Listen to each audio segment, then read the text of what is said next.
trabalho do Fernando Diniz, ele é decantado pela crítica, enfim, entrevistamos dois atletas aqui que falaram especificamente do trabalho do Fernando Diniz. Qual é o segredo do trabalho desse treinador? É inovador ou não?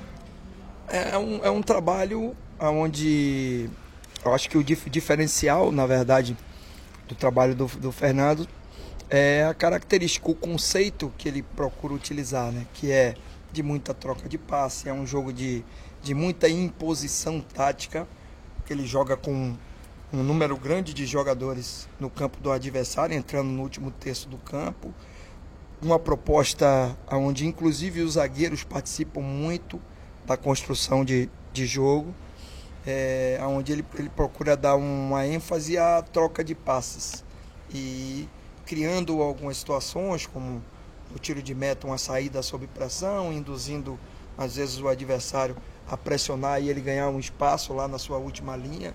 Então é um treinador que tem toda uma particularidade em relação aos conceitos que ele utiliza, mas não deixa de ser próximo a vários outros treinadores, porque cada um trabalha com um conceito diferente. O Fernando tem esse conceito, você vai jogar com outros treinadores que trabalham em cima de uma proposta, às vezes, que é muito diferente dessa, mas que também, às vezes, ela traz resultados. Mas a gente está procurando estudar e o adversário, não só pela proposta do Fernando, mas pela característica dos seus jogadores. E também tem uma característica que sempre pesa muito quando se joga contra o Atlético, é a Arena da Baixada, que é um estádio com uma atmosfera muito difícil, onde o torcedor joga muito próximo, faz muita pressão sobre o adversário, e a gente vai ter que estar pronto e concentrado para todas essas dificuldades. Não só a proposta conceitual do treinador, mas a qualidade dos jogadores, a pressão que a torcida vai exercer, até porque é um jogo que a gente precisa jogar com inteligência, que é um confronto de 180 minutos. Grama sintética já alertou seus jogadores, poucos já atuaram nessa situação? É mais um aspecto de dificuldade que a gente não está adaptado, mas o que eu vejo é que os times que vão jogar, na Série A, isso eu assisti vários jogos lá, criam uma adaptação muito rápida, é um campo de bola rápida, né?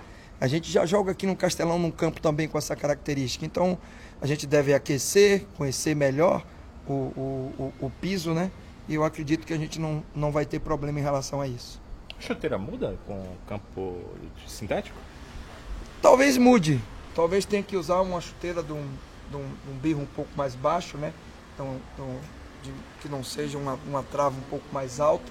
Mas isso tudo a gente vai testar quando chegar ao estádio, né? No aquecimento a gente chega com antecedência muito grande e os jogadores vão ter a oportunidade de já escolher a melhor chuteira e tentar se adaptar o mais rápido possível, até porque o jogo exige isso. A última vez que conversamos tinha aquela dúvida em relação a você talvez não ter o Pedro Quem, talvez não ter o Ricardinho. Você as tirou hoje? Já sim, já tá bem definida todas as situações em relação a essa questão do departamento médico, e tenho a certeza que a gente está levando todos os jogadores que estão viajando porque estão em 100% da sua condição. E aí a decisão de quem vai começar, quem vai ficar como opção para o segundo tempo, a gente vai tomar também, levando em consideração vários aspectos, principalmente a questão tática de posicionamento do adversário.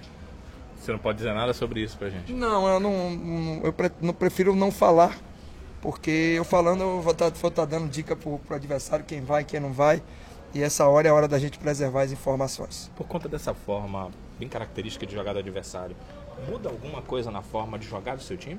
Não, basicamente a gente mantém a nossa proposta, a gente joga muito organizado de uma forma zonal na parte defensiva do jogo, onde a gente procura se posicionar, levando sempre como referência o espaço e a bola, não o adversário. Então, independente do posicionamento do adversário, a gente sempre tem um conceito defensivo e tem um conceito de organização ofensiva já bem trabalhado e bem montado. A base da equipe vai ser a mesma, então as ações já estão bem encaixadas, bem entrosadas. O que a gente precisa é detalhar algumas situações de característica individual e de plano de jogo. Isso muda um pouco em relação à postura defensiva, mas são detalhes que não vai mudar na estrutura geral da equipe, principalmente na escalação.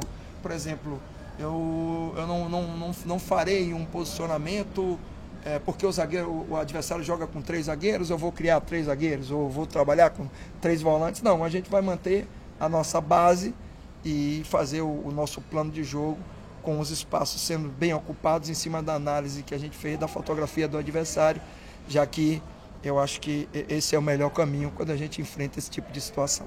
O empate é um bom resultado na Arena Baixada? Não, a gente nunca joga para empatar. O empate tem que ser consequência de você não conseguir vencer o jogo. É um jogo de 180 minutos e a gente vai jogar esses 90 para fazer o nosso melhor. O melhor é sempre vencer. Se a gente não conseguir vencer, e em consequência disso a gente conseguir voltar com um empate, não deixa de ser uma situação interessante. Mas nesse regulamento agora a gente precisa se sobrepor ao nosso adversário. E a gente vai tentar se sobrepor já jogando na casa do adversário. E a maratona? Preparado para a maratona? Pensando primeiro no Atlético do Paraná, mas já com planejamento montado para a sequência, que é sexta e domingo. Mas o pensamento primeiro é no Atlético do Paraná. Você fala muito da forma de jogar do treinador.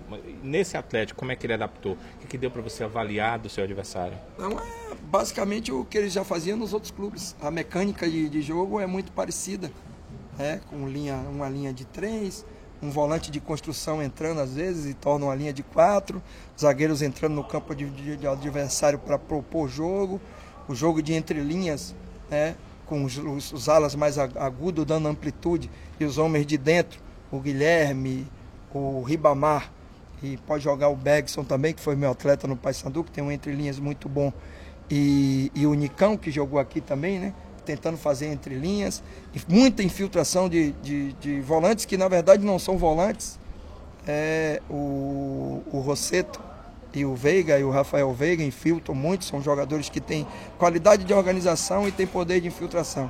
Então é um time que movimenta muito, tem, como eu falei, uma proposta onde os 3 zagueiros se mantêm um pouco mais por trás posicionado e os outros 7 jogadores entram no campo do adversário. Então é uma mecânica que já foi utilizada no Audax e em outros times que o Fernando Diniz trabalhou. A diferença são só os jogadores. Na parte individual, jogadores, o que dá para destacar? É o que eu já falei, o time como um todo é muito forte. São muitos jogadores com características ofensivas, com boa organização. Os zagueiros têm construção de jogadas e é um time que tem muita qualidade para jogar com a bola no chão, troca de passe muito rápido, porque o campo permite isso.